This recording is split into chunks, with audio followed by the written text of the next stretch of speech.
With COVID-19, you have probably already learned the proper techniques of washing your hands, and which household cleaners can destroy a coronavirus.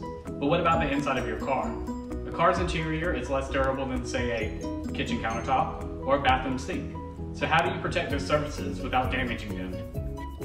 With a few exceptions, many of the household cleaners you use at home to kill coronavirus can also clean the inside of your car without damaging the surfaces. According to the CDC, alcohol solutions that contain at least 70% alcohol are effective against coronavirus, and almost every surface in your vehicle can be cleaned using isopropyl alcohol.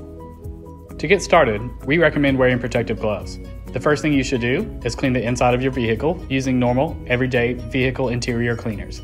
Next, wipe down any hard surfaces using isopropyl alcohol or Lysol wipes. Make sure you let the product set and do not immediately wipe it away. Don't forget the grab handles, seat adjustments, and the wiper and turn signal stalks. Avoid using harsh chemicals like bleach or hydrogen peroxide, and avoid using ammonia-based cleaners on your displays, as it will harm the anti-glare and anti-fingerprint protection on them.